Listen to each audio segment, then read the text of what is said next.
Hello,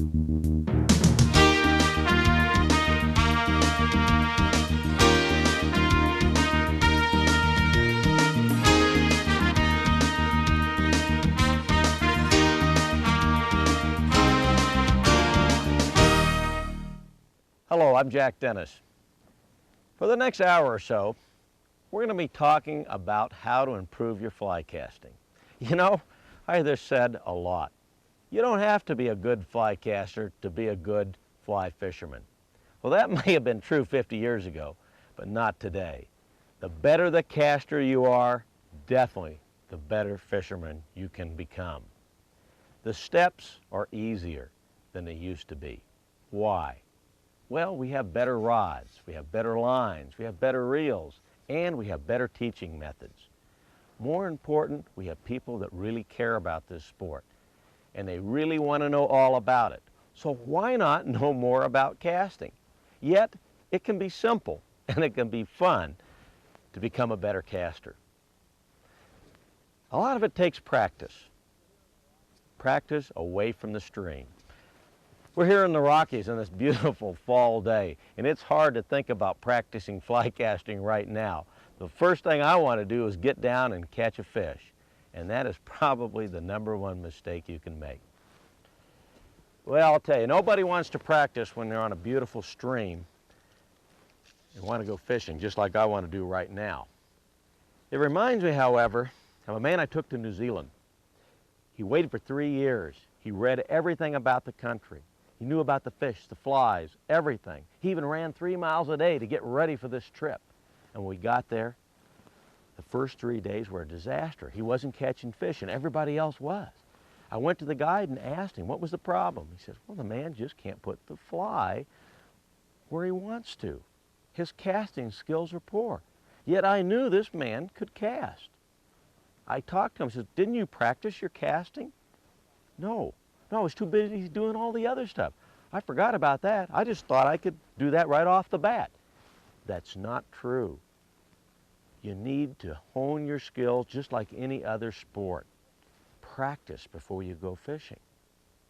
But let's take another look at some of the things that happen. Some of the skills that you can work on in your own backyard to get you ready for the stream. We're going to work on those first, and then we're going to go out on the stream, and I'm going to help you improve your skills so that on the stream, that fly casting can make you a better fisherman. Well, before we get started, I'm going to practice what I preach. We're going to do some dry land practicing.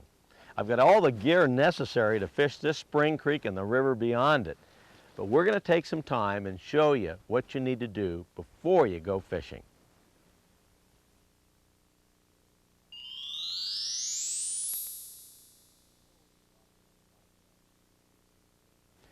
Before we can talk about fly casting, we need to review some of the basics. First of all, I want you to understand about this fly line.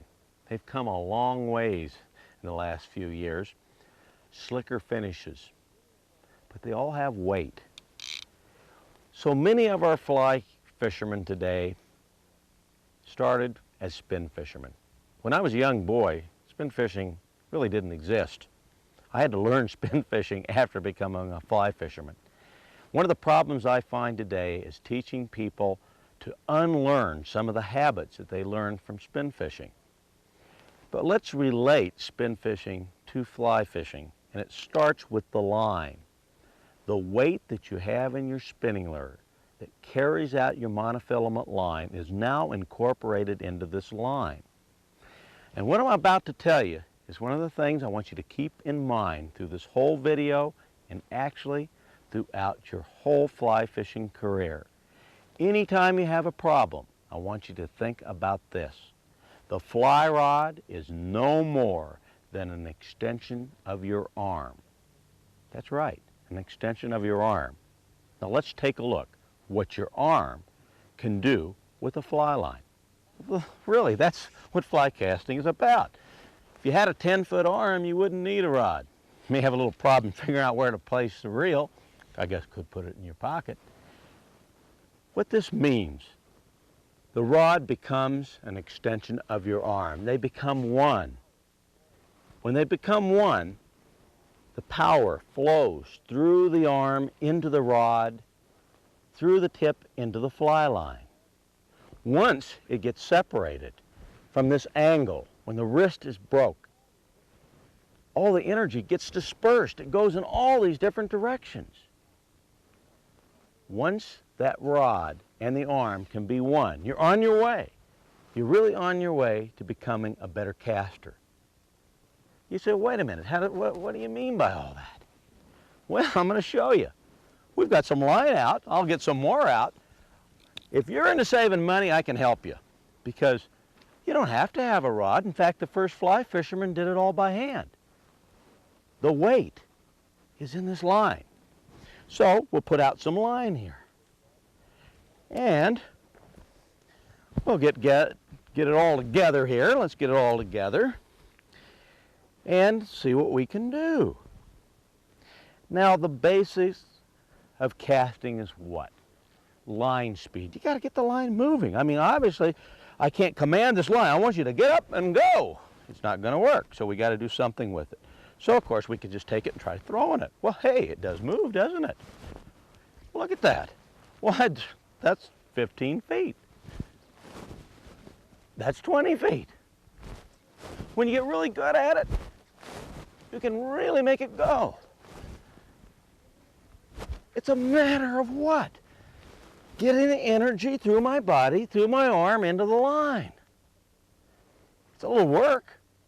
Those first fly fishermen probably got pretty tired, but you know, fishing was awful good then. They didn't have to make too many casts to catch fish. What it is getting the line speed through your arm. Watch. It'll go. So think about the rod. How much more is that going to help you? What is it going to be? It's going to be a lever. It's going to extend your arm. It's going to give you a mechanical advantage. Rods are important. Is it the only answer? No. It's like a paintbrush in a bunch of people's hands. Some people will see it and use it differently. So let's go back to the fly rod and try to use it as an extension of our arm. The rod. What makes it different than a spinning rod? You know, we're talking about the problems of spin fishermen to fly fishermen. Obviously, there's quite a difference. Balance, different type of reel, different type of action. Oh yeah, action. Whoa, I'm sure you've heard a lot about that. Slow action, medium action, fast action. What is the action? Well, we have the butt section here. It flexes, at least you hope it flexes. The relationship between the tip and the butt, the curvature of the rod as we bend it down, that's the action. It flexes. You say, wait a minute, what does flexion do for you? If I have a broomstick, could I still cast? Well, you could. But there's another thing that relates to spin fishing. It's called loading up the rod. Remember when you spin fish, you brought the rod back and you leaned back and you felt the lure pull on the rod. You felt the weight. Guess what? You were just loading up your spin rod. And what did you do? You came forward and you let it go. You kind of threw it, didn't you? And if you threw it too far up, it went straight in the air and came back down. But when you brought it back, loaded it up, and pointed your spin rod to where you wanted it to go, it usually went that direction. It spun off, the lure pulled it out. Well, now all of a sudden, we're going to have a similar action. What happens is a rod goes back with the line on it, and it pulls back, it flexes the rod. Think of a pole vaulter, how much flex he gets out of his pole, how much energy he can get from being propelled by the rod or the pole. So think about it. Here you have the line going back, and it is pulling on your rod. It is flexing it. Pretty similar to a spinning rod, except there where some of the problems can occur. The relationship of this rod. If it becomes too what we call wimpy, there's no flex to the rod. If it becomes too stiff, you don't really feel the line. Does a good rod make a difference in your casting? Yes, it does. Always buy the best rod that you can afford. Do you need different line sizes? Yes, you're going to need different line sizes. Can you get one rod that does everything? Well, if you only fish for trout in a certain area, probably could.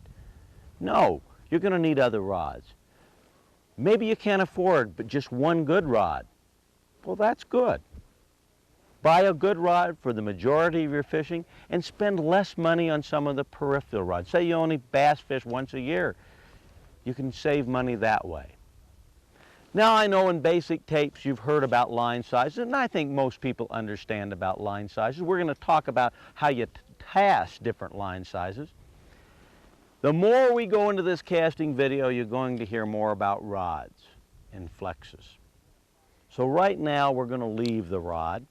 We're going to talk about the leader butt. Yes, we're going to need a leader. I've tried a lot of things for leader butts. Braided leader, just using the regular tapered leader. And the best we've found is a heavy monofilament. This happens to be Maxima. And depending on the line size, the test that you might use. Now this happens to be a 6 weight, and we're going to use about 30-pound test. If we get down into something like a 1 or 2 weight, we might use 18-pound. But every leader that I attach to a butt section. Do I like the braided butts? I find in wind and in certain other conditions them not to be as effective.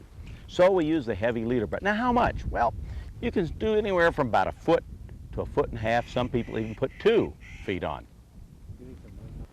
And what leader you use from then on is kind of up to you.